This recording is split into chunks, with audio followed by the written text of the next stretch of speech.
Pro-Israeli people are losing the PR war, and they know it. Listen to this. This small group of activists, those who put on the TikTok, those who sent me anti-Semitic messages, those who sent others, are a small group with no decency.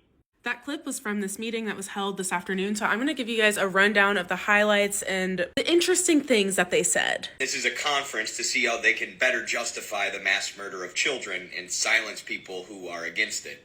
I mean, that's just a great example of what we face. That one TikTok had 25,000 views. Don't worry. The narrative is just so outrageous, right? So you're talking about a situation where literally Hamas butchered children. And that video was kind of a highlight of some of the ways that this new type of political organizing is taking place. So the Democratic Socialists of America, we've all heard of them at this point.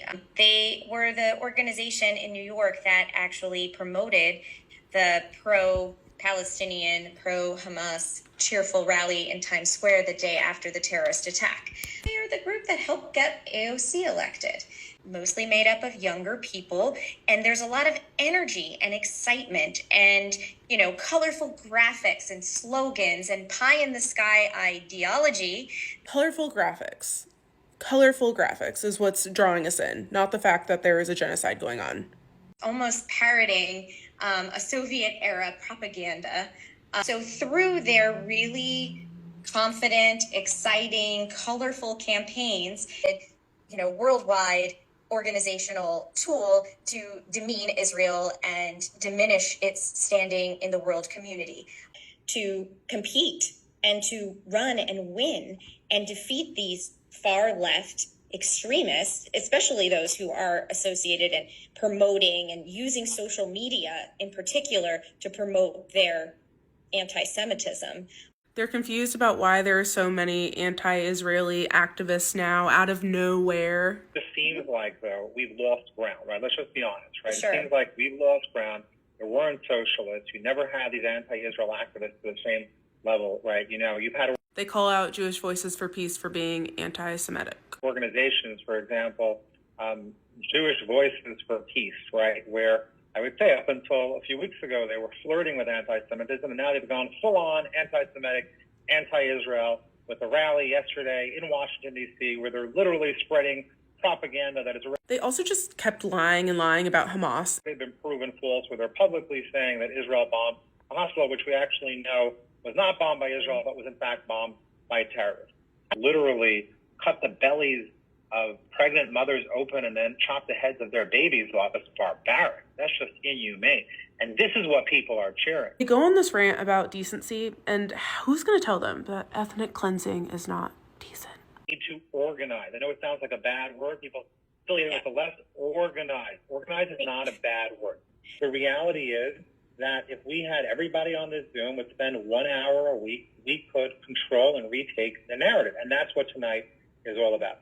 They want to learn how to make friends and allies like the DSA does. How do we build relationships and allies, and how do we really make friends like the DSA does on the left? And our focus is not as diverse as the DSA and the left is. Okay. One of the big things I took away from this is how there's no unity on the pro-Israel side of things. Like, they are lacking unity, and that's a huge issue for them right now. We should all be supporting each other so it becomes more communal. New York City is notorious for identity politics. I think that needs to stop. The DSA and the left wing understand that. They are diverse in their ethnicity, in their religious backgrounds, and that's the reason why their voices have been so much more amplified. The left is organized. And he read one of the very anti-Semitic emails that was sent to him today and kind of alluded to pro-Palestinians as being these crazy, evil people. In a respectful way, not like the email that we just got that said, you people are blankety blank, you're dirty Zionist pigs who are stealing everyone's resources. This is what the crazies do, right? I've never in my life have I ever gotten on an anti-Semitic or KKK or a Palestinian from the river to the sea protest and said, hey, you guys are terrible. Like, that's not a normal thing to do, right? What ends up happening is you have these really radical, crazy people who are engaged, and they hear from the crazies, but they don't hear from the normies. And the normies are the people out here who we need to hear from. They go on to talk about liberal Twitter, so just listen to this. What is going on here? Because when I log on to Twitter, it sounds like it's a one-sided discussion. But when you think about Twitter, Twitter represents only 23% of Americans are on Twitter. Only 23%. And of that 10% of that 23%, basically messages 80% of the conversation. So 4% of Americans, 4% of Americans are controlling a narrative and telling you that's what's happening? What? I saw this blood libel that was being spread by folks who had said that the Israelis had targeted a hospital. And the first thing I tweeted, I didn't even know the facts. I was like, Israel would never intentionally target a hospital, right? Like, talk about that little time you can take to be on social media and other things. The communist scare that happened in the 1950s, which feels like that right now. The rush to judgment, the lack of decency. war is terrible. War is one thing, but there are rules of war. People die, and that's a horrible, horrible thing. And obviously, Israel's in a defensive war where they're defending themselves against Hamas, and they have to do that. But this is a side note, but he kept saying this is PhD level politics. the PhD level politics over here. And all it was asking people to vote and contact their representatives. And those of us who are on the crazy radical left, that is just, the go-to bare minimum. And then they go on to talk about the hostages and things like that. This is my biggest takeaway from this. They know that they are losing.